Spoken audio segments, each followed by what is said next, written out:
They called Earthlings cute, until the cute one lifted a tank commander Vextar of the Galactic Hegemony stared through the viewport of his flagship, the inevitable conquest, at the small blue planet below. His 6 nostrils flared with anticipation as he drummed his clawed fingers on the command console.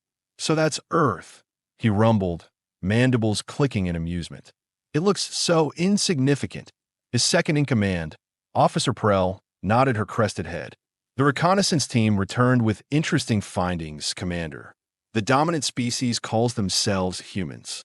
They are bipedal mammals with minimal natural defenses." "Show me," Vextar demanded.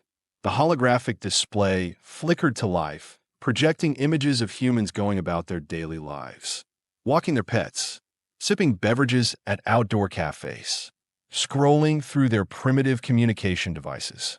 "Huh, look at them. So soft, so fragile," Vextar bellowed, his laughter echoing across the command bridge. "They don't even have exoskeletons. What do they do when predators attack?" Prell scrolled through a datapad. "They don't really have natural predators anymore. They have dominated their ecosystem. With that physique, impossible." Vextar waved a dismissive claw. "How tall are they?" "The average is around 1.7 of our standard units," Prell replied. Vextar stood to his full height of 3.5 units, his armored carapace gleaming under the ship's lights. "They're like juvenile hegemony warriors. And those tiny limbs, those round faces with the small features. They are cute," offered communications officer Drax from his station. The bridge fell silent. Vextar's compound eyes narrowed dangerously. "I was going to say pathetic," he hissed. "But yes, in a way a helpless newborn Rozak is cute before it grows proper fangs. Their technological advancement is surprising given their physical limitations," Prell continued. "They have achieved spaceflight, though primitive. They have split the atom. They have global communications networks. Impressive for adorable little meat sacks," Vextar conceded. "Any noteworthy defensive capabilities?" "Nothing that could challenge our fleet, Commander. They have projectile weapons, some energy-based defenses, armored ground vehicles. Our shields can withstand anything they possess." Vextar's mandibles spread in what passed for a smile among his species. "Perfect. Prepare the diplomatic team. Let's introduce ourselves to Earth's leaders before we commence resource extraction." "You don't plan to just conquer them outright?" Prell asked. "Where's the entertainment in that?" "No. I want to see their cute little faces when they realize resistance is futile. Protocol demands we offer terms of surrender first. Perhaps we will keep some as pets. My offspring would find them amusing." 2 Earth days later, the Hegemony's diplomatic shuttle descended toward the United Nations headquarters in New York City. Global panic had ensued when the massive alien vessels appeared in orbit. But after communications were established, Earth's representatives had reluctantly agreed to meet. Ambassador Gorlix adjusted his translator device as the shuttle landed smoothly on the designated area. Unlike the warrior caste like Vextar, Gorlix was from the diplomatic subspecies, slightly smaller at 3 units tall, with more articulated vocal organs and less intimidating facial features. Still, by human standards, he was an imposing figure of chitinous armor, multiple limbs, and insectoid features. "Remember," he instructed his team, "we are here to present the terms of their integration into the hegemony. Be polite but firm. These humans are primitive but apparently not completely stupid. They have managed not to destroy themselves yet, which puts them ahead of the Zentari." The diplomatic team disembarked, towering over the human security forces who maintained a wary perimeter. Cameras flashed as journalists documented first contact. Gorlix noticed many humans covering their mouths, some backing away in visible disgust or fear. "How rude," he muttered to his assistant. "We wore our formal carapace polish for this." Inside the Grand Assembly Hall, representatives from Earth's nations sat in tense silence as the aliens took their places at the specially reinforced podium. Gorlix extended 4 of his 6 limbs in the traditional hegemony greeting. "People of Earth, I bring greetings from the glorious hegemony, rulers of 17 star systems and benevolent overseers of countless species. We have observed your world and deemed it worthy of attention. The human translator fumbled with the last word, which more accurately meant exploitation in the hegemony language. We offer you the opportunity to join our collective. Gorlix continued smoothly. Your natural resources will be harvested for the greater good of the hegemony. Your population will be categorized according to usefulness. The most adaptable among you will serve various functions within our society. The assembly erupted in outrage. The Secretary General, a stern-faced woman named Abigail Powell, raised her hand for silence. Ambassador Gorlix, she said evenly, perhaps there's a translation error. You appear to be proposing our enslavement. Gorlix clicked his mandibles in what his species consider chuckle. Oh no, not enslavement. That's such an ugly word. Think of it as mandatory employment with room and board provided. The hegemony is quite generous with its subjects. You will be fed, housed, and even permitted recreational activities when not working. And if we refuse, Powell asked, her voice ice cold, then we take what we want anyway. Gorlix replied with brutal honesty, but with far more casualties on your side. The commander authorized me to show you this. He activated a holographic projector that displayed a hegemony warship obliterating an uninhabited island in Earth's Pacific Ocean. The assembly watched in horror as the landmass was reduced to molten rock in seconds. That was merely one ship's tertiary weapons system. Gorlix said pleasantly, we have 73 vessels in orbit. You have 24 of your Earth hours to decide. We look forward to your sensible cooperation. With that, the diplomatic team departed, leaving stunned silence in their wake. Back on the shuttle, Gorlix's assistant turned to him. Do you think they will resist? They looked quite upset. Gorlix shrugged his upper shoulders. They will posture and protest. They might even try some foolish military action. But in the end, what can they do? They are adorably outmatched. At the Pentagon, General Diana Jackson slammed her fist on the conference table. They vaporized Johnston Atoll as a demonstration.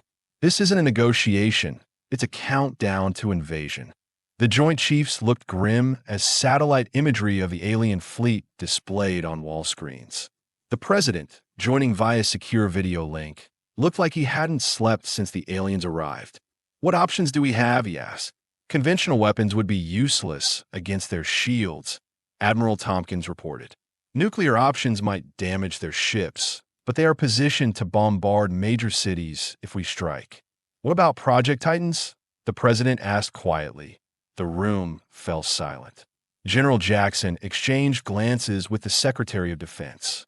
Sir, that's experimental technology, she said carefully. The testing phase isn't complete. Do we have a better option? Any other ace up our sleeve? No one spoke. Then contact Professor Winston. Tell him he has 6 hours to get the system operational. Professor Thomas Winston was not having a good day. First, aliens threatened to enslave humanity. Now, the military wanted to deploy his unfinished project against them. This is insanity, he muttered as he hurried through the underground research facility buried deep beneath the Nevada desert. The neural interface is barely stable for 3 minutes at a time. The power systems are the best we have got, finished Lieutenant Parker Wilson, the project's primary test pilot. The young soldier had been handpicked for his exceptional neurological compatibility with the system.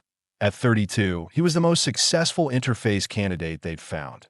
Winston looked up at the enormous hangar where the Titan stood, a 15-meter-tall exoskeletal combat system that resembled a humanoid figure made of advanced alloys and hydraulic systems. Unlike traditional mech designs from science fiction, the Titan was sleek, with minimal exposed joints and a seamless integration of armor plating. Parker, this isn't a training exercise.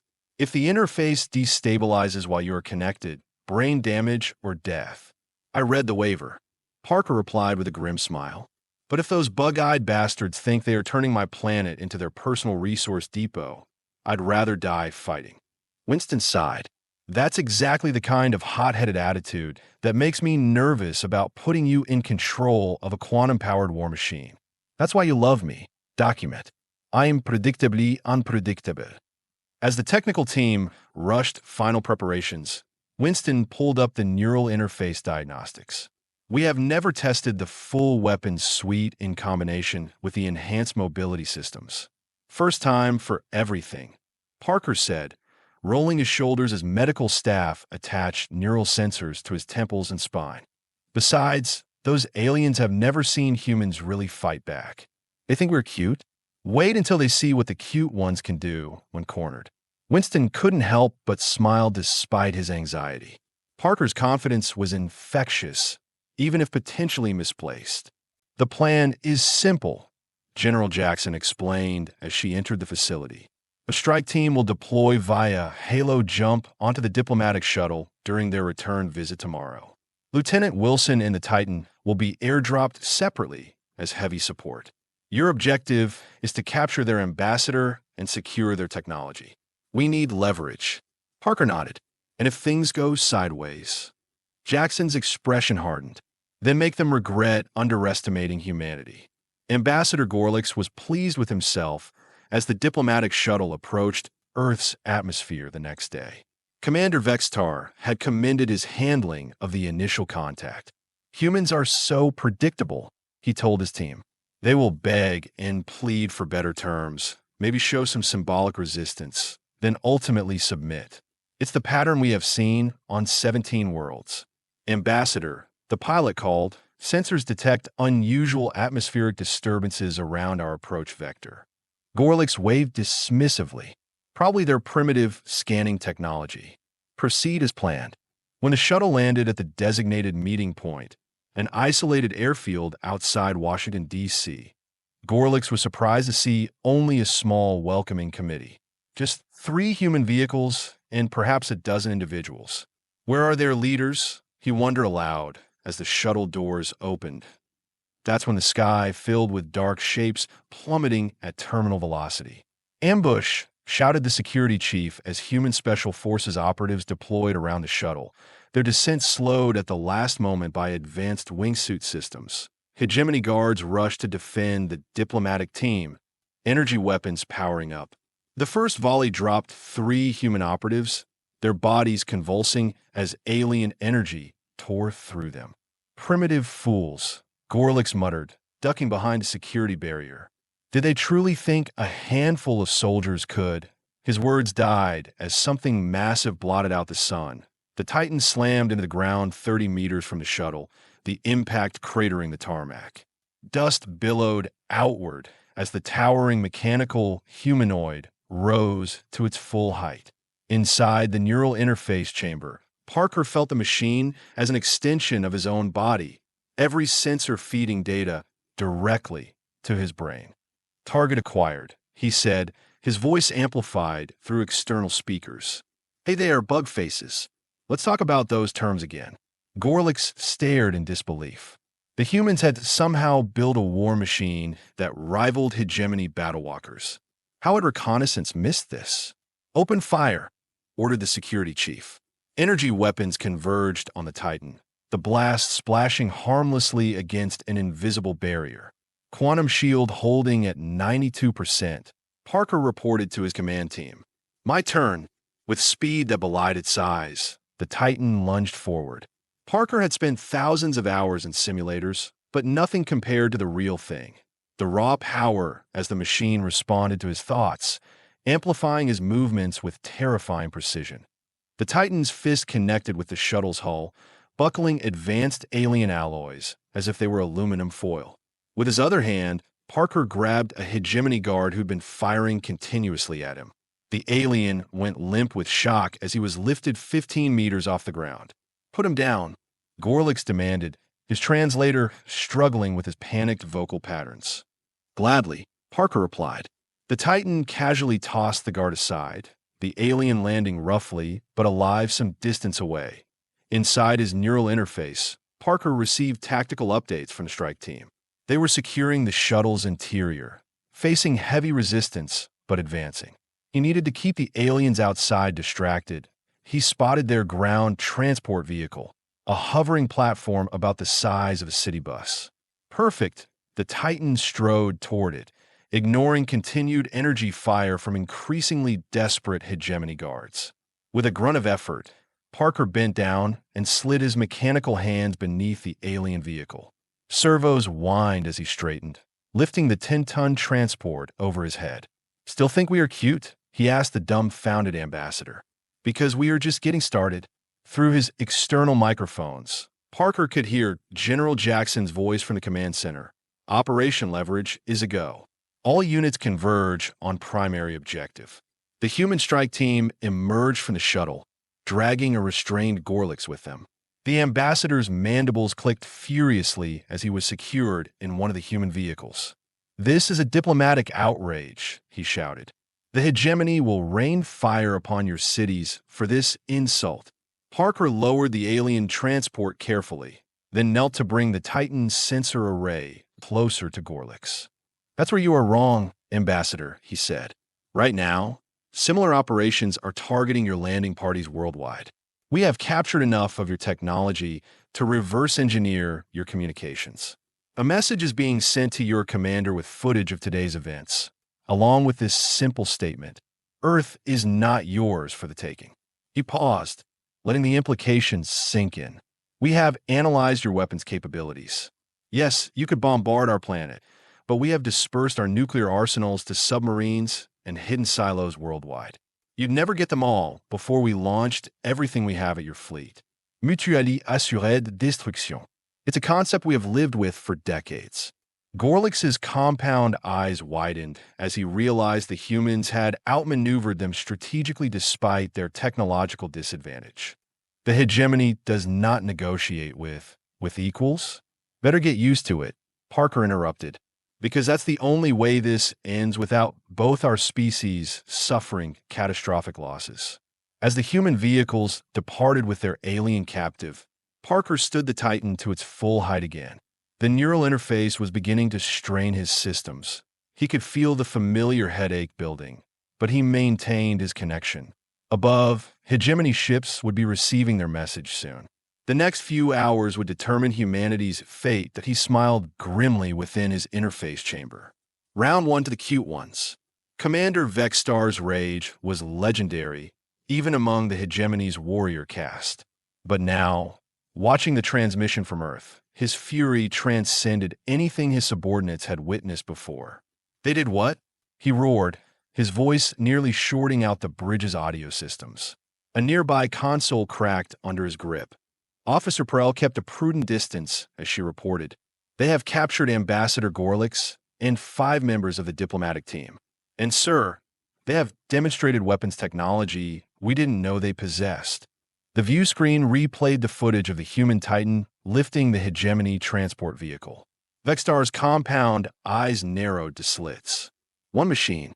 They have 1 advanced combat unit, and they think this changes anything." He slammed his armored fist against his command chair. "Prepare the orbital bombardment sequence. I want their major population centers targeted first." Strategic Officer Kraz ventured to speak. "Commander, our analysis of their communication intercepts suggests they have dispersed nuclear weapons globally. If we begin bombardment, you believe their bluff?" Vextar snapped. "These soft-skinned creatures would annihilate their own world." "It appears they might," Kraz replied cautiously. "Their history shows numerous instances where they nearly did exactly that to each other. They call it deterrence theory. They are surprisingly willing to embrace mutually destructive outcomes." Vextar stalked to the tactical display, talons clicking against the deck plating. "Show me their nuclear launch facilities." The display illuminated with hundreds of points across Earth's surface, then additional moving points in the oceans. "Those moving signatures are submersible vessels," Prell explained, "each carrying enough nuclear weapons to cripple our fleet. And their launch systems remain active even if the vessels are destroyed, a dead-hand protocol." For the first time, uncertainty flickered across Vextar's features. The hegemony had conquered many worlds, but none had ever shown this level of immediate, coordinated resistance, or the willingness to ensure that victory would be Pyrrhic at best. His antennae twitched with irritation. "Open a communication channel to their leaders. I wish to discuss their terms." The bridge crew exchanged shocked glances. Commander Vextar was actually considering negotiation. And find out everything about that machine, he added with a growl. I want to know how many they have and how quickly we can neutralize them. Parker Wilson woke in a medical wing of a Nevada facility, his head pounding like he'd gone 10 rounds with a jackhammer. Electrodes monitored his brain activity, and in 4 dripped something clear into his arm. Welcome back to the land of the conscious, Professor Winston said, looking up from his tablet. You pushed the neural interface to 8 minutes, 17 seconds. Previous record was 3 minutes, 42 seconds. Did it work? Parker's mouth felt like he'd been gargling sand. Did we get the ambassador? We got him, confirmed General Jackson, entering the room. And a lot more. The aliens, they call themselves the Hegemony, have requested emergency talks. You have given us breathing room, Lieutenant. Parker tried to sit up, immediately regretted it, and sank back onto the pillow. How long was I out? Almost 18 hours, Winston replied. Neural feedback was substantial. You are lucky your brain isn't scrambled eggs. Feels like it might be, Parker muttered. What's the plan now? They have to know we were bluffing about having multiple Titans. General Jackson's expression remained carefully neutral. That's need to know, Lieutenant. What you need to know is that you're going back in as soon as medical clears you. Diana, Winston protested. He nearly suffered permanent brain damage. The interface needs significant recalibration before. We don't have time for ideal conditions, Thomas. Jackson cut him off. Their commander has agreed to meet on neutral ground, the International Space Station. We are sending a modified Titan as our insurance policy. Parker managed a weak grin despite the jackhammer in his skull. So, I'm going to space? Cool. Always wanted to be an astronaut. Winston rolled his eyes. Your cavalier attitude toward potential brain death continues to astound me. That's why you recruited me. Document regular people, don't volunteer to mind meld with giant robots. Parker turned serious. How long do I have to recover? Transport leaves in 6 hours, Jackson said. The medical team has authorization to use accelerated healing protocols. After they left, Parker stared at the ceiling, contemplating how quickly life could change. A week ago, he'd been focused on extending his neural interface time by a few seconds. Now he was heading to orbit as humanity's big stick in first contact negotiations. Just don't let your brain melt, he muttered to himself. Ambassador Gorlix had never experienced imprisonment before. The concept was foreign to hegemony citizens. Those who broke societal protocols were simply repurposed into labor castes or, for serious offenses, used for medical experimentation. The humans had placed him in what they called diplomatic detention, a comfortable but secure facility. They'd provided nutrition compatible with his physiology and allowed him to maintain his hygiene rituals. It was unexpectedly civilized. More surprising was their request for a cultural exchange before the orbital negotiations. A human female, Dr. Sophia Nakamura, according to her identification, had been assigned as his liaison. We want to understand each other better, she explained during their third meeting. Conflict often stems from misconceptions. Gorlix's mandibles clicked in what would have been recognizable to other hegemony members as incredulous laughter. You capture me at gunpoint, threaten nuclear retaliation against our fleet, and now want cultural understanding. Dr. Nakamura smiled, unperturbed. Yes, that's very human of us, isn't it? Contradictory, capable of violence and diplomacy simultaneously. Your species is puzzling, Gorlix admitted. Our initial assessment categorized humans as physically inferior and thus naturally submissive. Yet you immediately organized effective resistance. That's because you made 3 critical errors in your assessment, Nakamura said, leaning forward. First, you equated physical strength with dominance. Humans evolved as persistence hunters and problem solvers, not direct combatants. Second, you announced your intentions honestly, giving us clarity about the stakes. And third, perhaps most importantly, you threatened our entire species equally. Gorlix's head tilted in confusion. Why is the third significant?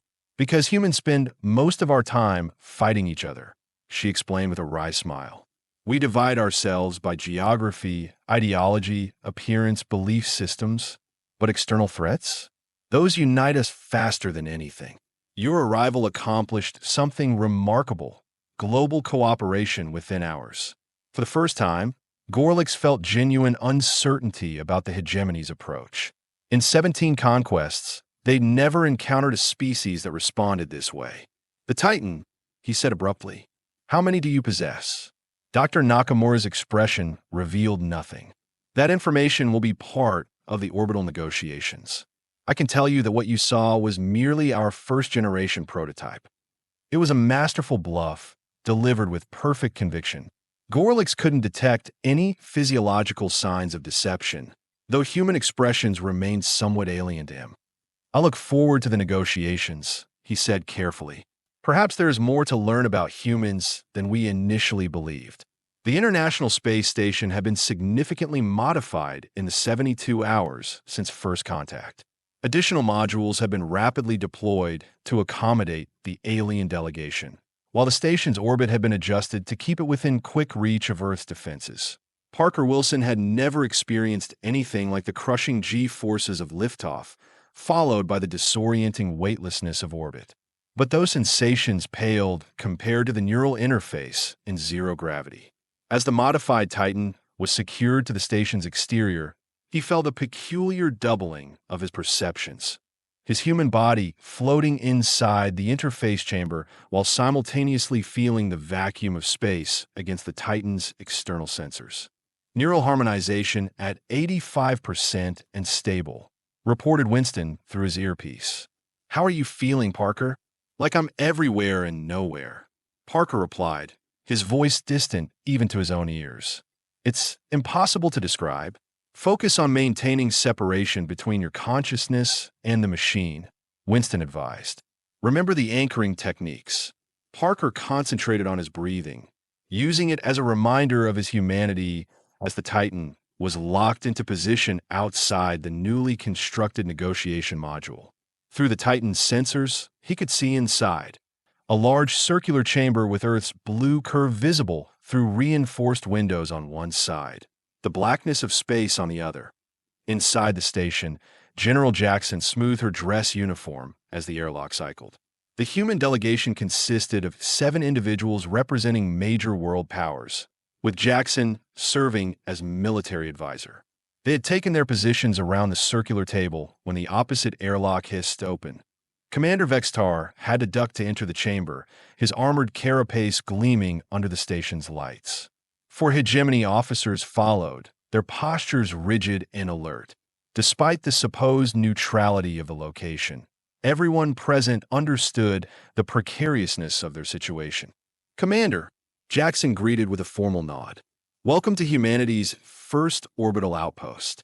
Vextar's compound eyes surveyed the chamber before settling on the humans. "A primitive but functional habitat. I expected worse." "We are full of surprises," replied United Nations Secretary General Powell. "Please be seated. These chairs have been modified to accommodate your physiology." As the hegemony delegation arranged themselves, Powell continued. "We have prepared translation matrices based on our discussions with Ambassador Gorlix. I trust they will facilitate clear communication." "The ambassador," Vextar rumbled. "His safe return is a precondition for any meaningful dialogue. He is being treated with full diplomatic courtesy," Powell assured him. "His return will be arranged once we have established certain guarantees." Vextar's mandibles clicked rapidly, the equivalent of an amused snort. "You speak of guarantees while holding my diplomat hostage? Bold for creatures so recently introduced to interstellar society. We prefer to consider him our honored guest with travel restrictions," Powell replied smoothly. "Now, shall we discuss the actual matter at hand? Your unprovoked invasion of our sovereign world." The temperature seemed to drop several degrees as Vextar leaned forward. "The hegemony does not invade. We incorporate. We elevate primitive species to serve greater purposes within our collective." "Yes, we have heard your euphemisms," Jackson interjected. "Let's be direct. Your fleet remains positioned to attack our planet. Our nuclear deterrent remains ready to launch. Neither outcome benefits anyone." Outside the station, Parker maintained his focus as the Titan systems monitored the meeting. The neural interface was holding steady at 84%, better than any previous test. He could sustain this for nearly 40 minutes at current projections. What do you propose, humans? Vextar asked. Your species has demonstrated unexpected resourcefulness. Perhaps there's a place for you within the hegemony hierarchy beyond what we initially assessed. Powell exchanged glances with her colleagues before responding. We propose you leave our solar system entirely. A harsh, clicking sound emerged from the hegemony delegation. Laughter. Ambitious, Vextar said, but unrealistic. The hegemony has invested significant resources in this incorporation operation. We require compensation. We are prepared to offer limited trade agreements, Powell countered. Specific resources, cultural exchanges, scientific cooperation. But Earth remains independent, our sovereignty non-negotiable. Vextar's appendage slammed against the table. Unacceptable. You're not in a position to dictate terms. Your planet's defenses remain inadequate despite your nuclear arsenal. And your so-called Titan? Our analysis confirms you possess exactly one functional unit. Through the Titan's external audio pickups, Parker heard this assessment and smiled to himself. Their intelligence wasn't entirely wrong, but it wasn't entirely right either. Inside the station, Secretary General Powell remained unruffled. Commander, with respect, whether we have one Titan or 1,000 is irrelevant. What matters is what else we have developed that your analysis hasn't detected. She nodded toward the window, where the Titan loomed like a mechanical sentinel. That prototype was designed and built in secret over just 5 years. Humanity has a remarkable capacity for technological advancement when threatened. The longer this confrontation continues, the more innovations will emerge. For the first time, uncertainty flickered across Vextar's alien features. You bluff. Perhaps, Powell acknowledged. But consider this. Less than 70 years ago, humans first broke the sound barrier in atmospheric flight. Now we're negotiating with you in orbit. Our technological progression is exponential, not linear. General Jackson slid a data tablet across the table. These are our terms. Non négociable. Vextar's clawed hand engulfed the device as he scanned its contents. His compound eyes widened marginally. This proposes a demilitarized zone encompassing your entire solar system and technology exchange protocols that heavily favor Earth. It offers the hegemony a face-saving withdrawal and establishes parameters for future relations, Powell corrected. We have included provisions for limited scientific outposts in the outer system, provided they maintain transparent operations. Outside, Parker's vision suddenly fragmented as the neural interface fluctuated. Warning signals flashed across his consciousness. Neural harmonization dropping to 76%. Winston's voice sounded distant. Parker, you need to start disengagement protocols. Not yet. Parker gritted through clenched teeth. They're still negotiating. I need to stay connected. Inside the station, Commander Vextar had risen to his full height, towering over the human delegation. The hegemony does not retreat, he declared. Your proposal is an insult to our 17 generations of galactic dominance. Secretary General Powell remained seated, her calm demeanor a stark contrast to the alien commander's agitation. It's not retreat, Commander. It's strategic repositioning. Consider the resources you'd expend subjugating an uncooperative Earth versus the benefits of having humans as galactic trading partners. We are resourceful, adaptable, and innovative. Qualities the hegemony could utilize without resorting to force. Vextar's antennae twitched in what the human delegation had learned indicated deep thought. And if we decline your generous offer? He asked, sarcasm evident despite the translation matrix. General Jackson smiled thinly. Then we demonstrate why challenging humanity on our home ground is historically a poor decision. Outside, Parker felt the neural harmonization slipping further. The Titan's systems were responding sluggishly as his consciousness began separating from the interface. He focused all his remaining mental energy on maintaining the connection. Just a little longer, he whispered. Inside the chamber, one of Vexstar's officers leaned close, whispering something in their native language. The commander's posture changed subtly. Your Titan is failing, he announced triumphantly. Our sensors detect power fluctuations and system instability. Your technological marvel appears less impressive by the moment. Powell didn't flinch. One prototype experiencing expected operational issues doesn't change our position, Commander. Perhaps a demonstration would clarify matters, Vextar suggested. Show us this supposed military might that should make the hegemony reconsider. Jackson touched her communication device. Delta sequence authorized. 30 seconds later, the station subtly vibrated as proximity alarms activated. Outside the opposite viewport, a darkness seemed to ripple against the stars. Active camouflage disengaging, announced a mechanical voice over the station's communication system.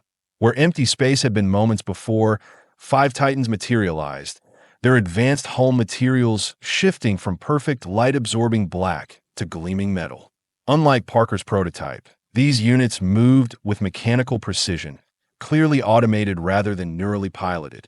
Drone variants, Jackson explained casually. Less adaptable than Lieutenant Wilson's neural interface model, but quite effective for space operations. They have been shadowing your diplomatic shuttle since launch. It was humanity's turn to bluff. The drone Titans were largely non-functional, elaborate shells with minimal operational capabilities, rushed into production specifically for this moment. But their sudden appearance had the desired effect. The Vexstar's compound eyes dilated rapidly, the hegemony equivalent of stunned surprise. You concealed these from our sensors, he said accusingly. Just as you concealed the thermal weapons array on your diplomatic shuttle, Powell countered. Neither side has been entirely forthcoming, Commander. The difference is that humans expect deception in negotiations. It's practically tradition. Parker's consciousness was fading fast, the neural interface deteriorating beyond safe parameters. Through increasingly fragmented perceptions, he managed to maintain the Titan's imposing stance outside the viewport. Inside, Vextar had fallen silent, his gaze moving between the drone Titans and the data tablet containing Earth's terms. The hegemony has never retreated, he finally said, his voice subdued. Then don't call it retreat, Powell suggested. Call it the first step in a mutually beneficial relationship between advanced civilizations. After what seemed an eternity, Vextar placed a clawed appendage on the tablet and pressed his identifier to the document. The hegemony accepts these preliminary terms, he said formally. We will withdraw combat vessels beyond your Neptune's orbit pending final diplomatic arrangements. Relief washed over the human delegation, though their expressions remained carefully neutral. A wise decision, Commander, Powell said, standing to indicate the conclusion of the meeting. Ambassador Gorlix will be returned to your custody within 12 hours. We look forward to establishing proper diplomatic channels. As the hegemony delegation prepared to depart, Vextar paused beside General Jackson. You're Lieutenant Wilson, he said quietly, the one controlling the original Titan. He possesses remarkable neural capacity. The hegemony has never encountered a species capable of such direct technological integration. He's not unique among our kind, Jackson lied smoothly. Just the first you happened to see. Vextar's mandibles clicked softly. Perhaps we underestimated humans in more ways than one. You appear physically vulnerable, yet your minds, those are more formidable than we anticipated. A lesson the hegemony won't forget, I trust, Jackson replied. Indeed not. The hegemony adapts. Next time we encounter an unincorporated species, we will remember the humans who lifted war machines with their thoughts. With that cryptic statement, he departed. Outside, Parker's consciousness finally slipped free of the failing neural interface as medical personnel rushed to extract him from the Titan. His last coherent thought before darkness claimed him was simple satisfaction. The cute ones had 1.3 months later. Parker sat on a park bench overlooking the Potomac River, watching children feed ducks by the water's edge. His neural recovery had progressed faster than medical projections, though occasional headaches and strange dreams reminded him of his ordeal. "Enjoying retirement?" asked Professor Winston, settling onto the bench beside him with 2 coffee cups, handing one over. "Mandatory medical leave isn't retirement," Parker corrected with a smile.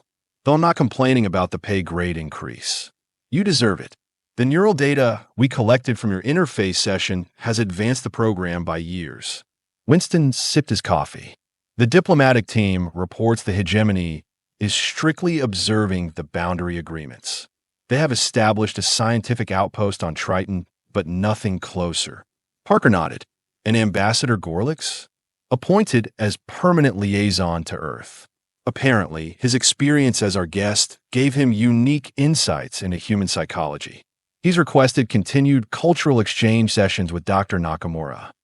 They sat in comfortable silence for a moment, watching a formation of geese fly overhead.